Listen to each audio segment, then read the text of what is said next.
Et je le Warrior Wild, j'espère que vous avez la forme. Alors dans cette vidéo, on n'est pas parti pour une énième analyse débrief du combat entre Edward et Ousmane, parce que je pense que sur Internet, il y a largement ce qu'il faut. On va essayer de la diviser en 3 parties. Donc on fera une petite partie, on va faire un petit débrief très rapidement. Mais la deuxième partie, ce qui va vous intéresser, c'est d'aller voir tout ce qu'on peut retirer d'un point de vue tactique, technique, stratégie de ce combat. Et ensuite, on ira voir aussi comment se préparer mentalement quand on a un gros événement. Et aussi comment revenir après un KO. Ousmane avait perdu par KO et il revient, il affronte le même adversaire. Et ça, c'est super intéressant de voir comment on doit se préparer mentalement, que vous soyez combattant de MMA ou pas. Sur ce, reste avec moi, c'est parti, c'est maintenant. Qu'est-ce qu'on peut retirer d'un point de vue stratégique, tactique, technique de ce combat, où là, c'était une leçon pour le MMA et qu'il y a plein de choses à en retirer. Alors, on va commencer par parler de Ousmane. Ousmane qui a perdu, d'accord. Lui, c'était plus anglaise et d'essayer de chercher d'amener Edward au sol pour en terminer.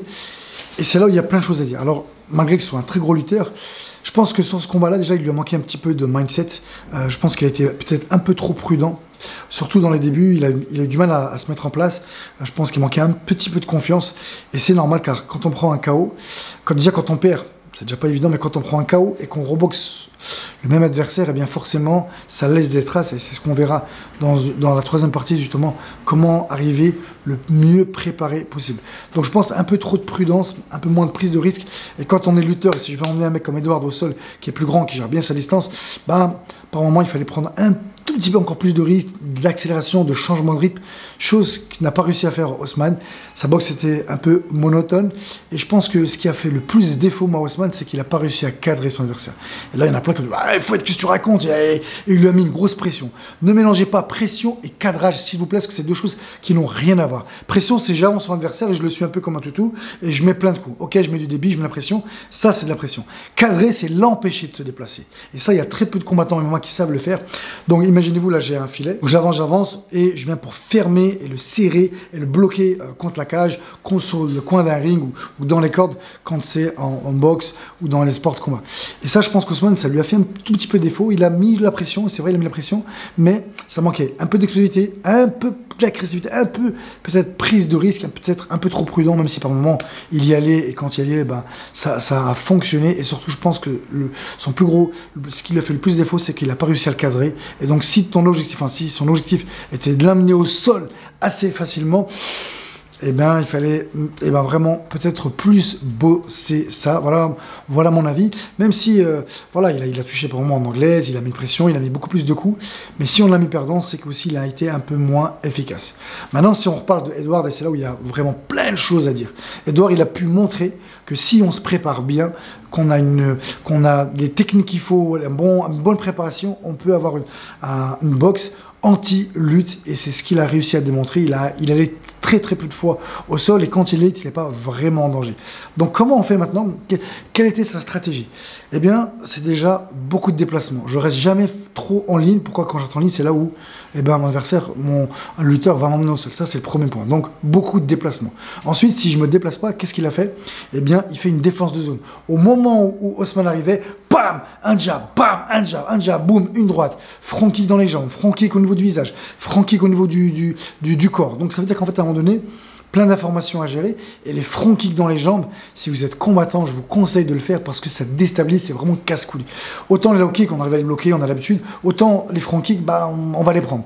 Même s'ils font pas très mal, ils vont maintenir une certaine pression où on va réussir à tenir un petit peu à distance, et surtout quand on a un adversaire comme Ousmane qui fonce et qui défonce, eh bien, voilà, ça va le perturber, ça va le gêner, et ça fera son effet. Donc ça, c'était le deuxième point, donc beaucoup de déplacements. Deuxième point, c'est défense de zone, voilà. Et troisième, bah, c'est pas trop avancé.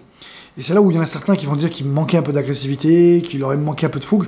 Au contraire, il a très bien suggéré ça, parce que à quel moment ça aurait été le plus dangereux pour lui? Bah, c'est le moment où il avance. Et il l'a fait, il a pris des risques dans le 5e round. Mais s'il a fait ça, c'est parce que c'était le dernier round. Il ne savait pas s'il gagnait ou pas. Donc là, il a dû prendre des risques. Donc c'est logique. S'il savait qu'il aurait gagné, je pense qu'il n'aurait pas pris autant de risques. Mais là, comme c'était pas sûr, le combat était très serré, bingo, il s'est dit ok, allez, vas-y, je vais mettre plus de pression. Mais c'est quand on met plus de pression que quand on a en face de nous un mec comme Ousmane qui est lutteur, qui va nous emmener au sol. Donc en gros, le plus grand danger pour un striker, eh bien, c'est quand on avance et pas quand on reste sur place ou quand on recule. Pourquoi? Sa boxe à lui était un peu ce que j'appelle moi la boxe à distance, la distance sniper.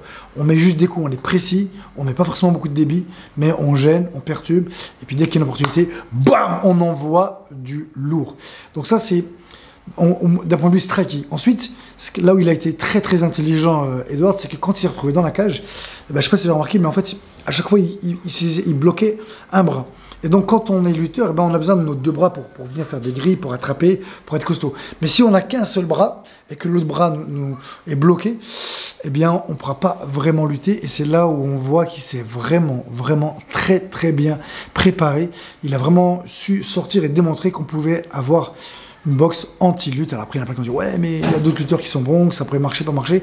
En tout cas, ça a marché pour lui et la stratégie pour moi était juste parfaite. Alors j'aurais voulu moi un peu plus malgré tout un plus de fougue, un plus d'agressivité, mais en tout cas voilà, il a donné vraiment une très très belle leçon et ça fait un combat magnifique d'un point de vue tactique, stratégique et technique. Et on est parti pour la troisième partie, comment se préparer mentalement quand on a une très grosse échéance. Alors je vous conseille vivement de prendre des notes parce que ce que je vais vous dire dans un premier temps, ça vaut de l'or. Mais surtout, si vous ne prenez pas des notes, je peux vous garantir aussi dans quelques temps, quand vous en aurez besoin, vous direz quoi? Qu'est-ce qu'il disait à la fois? C'était intéressant, mais mince, qu'est-ce qu'il a dit? Donc, prenez des notes, c'est un petit conseil. Alors, avant de commencer, qui je suis pour vous donner des conseils? Pour ceux qui ne me connaissent pas, moi je suis coach mental depuis presque plus de 10 ans. Je me suis spécialisé moi, dans les footballeurs professionnels. Un peu le rugby et bien évidemment les combattants. J'ai le privilège de boxer avec des internationaux au football, en rugby, mais aussi au basket et en combat. Donc en vrai, toutes les disciplines. J'ai eu Priel Bossek, Karim Benzema, Nabil Fekir, Yassine Benzia, Faris Balouli, j'ai eu Mehdi Zefan, Arnaud Mveba, j'ai eu Romain Fèvre, j'ai eu Carl Fins en rugby, qui est international anglais, j'ai eu Augustin Figueroa, international argentin. Bref, voilà, franchement, j'ai eu toute une panoplie de sportifs de très haut niveau. Et donc, mon expertise maintenant, et c'est sur quoi je travaille, c'est vraiment tout ce qui est mental. Voilà, ça me passionne. Et je me sens beaucoup plus utile.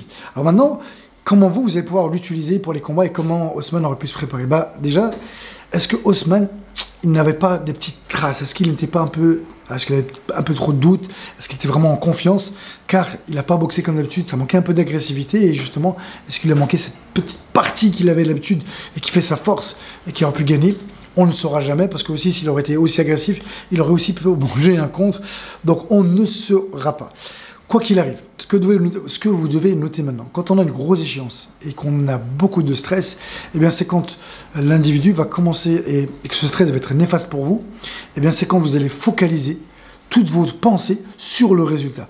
À chaque fois qu'on va se focaliser sur le résultat et surtout si on est dans une période un petit peu de doute, eh bien, votre cerveau vous envoie que des informations négatives. Il va dire attention, et si tu perds par KO, et si la honte, et si tu perds, et si tu n'y arrives pas, et si tu blesses, et si. Pourquoi dans votre cerveau, une partie qu'on appelle le subconscient, vous envoie toutes ces images négatives? Eh bien, lui, sa particularité, c'est vous protéger, et lui, il cherche à vous éviter la douleur émotionnel. Donc lui, il va chercher à vous faire éviter ça, donc il va vous dire, et c'est ici, en gros, danger, pour que vous l'évitiez ou que vous arriviez à l'arranger. Sauf qu'une pensée négative vous bouffe votre énergie, d'accord? Et quand on a plusieurs pensées négatives, on n'a plus d'énergie. C'est ce qui fait qu'à un moment donné, un sportif va avoir une grosse préparation technique, mais une grosse préparation physique, et le jour J, c'est comme si ce n'était pas préparé. Pourquoi? Et parce que son cerveau lui a bouffé toute son énergie. On dit qu'une pensée négative, eh ben, il faut 10 pensées positives pour contrer le négatif. Donc voilà, donc rappelez-vous, vous ne devez plus vous focaliser sur le résultat, mais sur quoi du coup? Eh bien sur vous, sur votre attitude. Qu'est-ce que vous voulez que le jour du combat ou l'événement, les gens retiennent de vous? Qu'est-ce que vous voulez mettre en avant? Qu'est-ce que vous devez faire? Quels sont les moyens? Comment vous allez parvenir à gagner? Quand vous serez dans cette démarche-là, vous allez fuir le résultat et donc vous allez sortir de l'émotion, vous allez vous concentrer et vous serez donc beaucoup plus focus. Et ça y est, on n'est plus focus sur il faut que je gagne, il faut que je perde. Non, ok, on est là pour gagner, mais qu'est-ce que je dois faire pour gagner? Ça, c'est vraiment ça le plus important. Quand vous allez réussir à vous détacher du résultat, croyez-moi, vous aurez beaucoup moins de stress. Et comme je vous l'ai dit, votre cerveau, lui, va vous envoyer plein de et si. Et du coup, votre énergie va complètement être down. Ça, c'est le premier point. Le deuxième point, c'est aussi quand on va commencer à avoir plus d'inconvénients dans le résultat que de bénéfices. Et donc là, quand quelqu'un il manque de confiance en lui, peut-être Haussmann, quand il est arrivé, il s'est dit, ah ouais, si je perds, c'est fin de carrière, je serai plus un champion, c'est fini pour moi. Donc quand il va commencer à mettre son attention et ses pensées sur tous les inconvénients qu'il va avoir s'il perd ce combat, et ben là, c'est terminé. Le mental, il en prend un grand coup. Donc là, il faut faire quoi? Il faut se focaliser sur quoi? Sur les bénéfices. Ok, si je gagne, qu'est-ce qui va se passer pour moi? Je vais reprendre ma ceinture, par exemple, pour Haussmann, je vais pouvoir défendre mon titre, je vais être super content, joyeux, je vais faire plaisir à ma famille, je vais prendre un gros chèque, je sais pas, sponsoring, bref, allez chercher et plus aller voir les bénéfices que les inconvénients. Et si on pense plus les inconvénients que les bénéfices, et ben c'est ça qui va vous plomber le mental. Alors il y a encore plein de choses qu'on peut dire pour vous préparer, mais la vidéo serait trop longue et je pense que ce que je vous ai donné déjà comme info, c'est déjà pas mal. Pour résumer, focalisez-vous pas sur le résultat, mais sur vous, sur qui vous êtes, sur l'être et non sur le faire. Alors c'est d'abord l'être et après le faire. On s'est compris. Et bien comme d'habitude, j'espère que cette vidéo vous a plu. N'hésitez pas, un commentaire, un like, abonnez-vous pour ceux qui découvrent ma chaîne. Et je vous dis maintenant à très vite.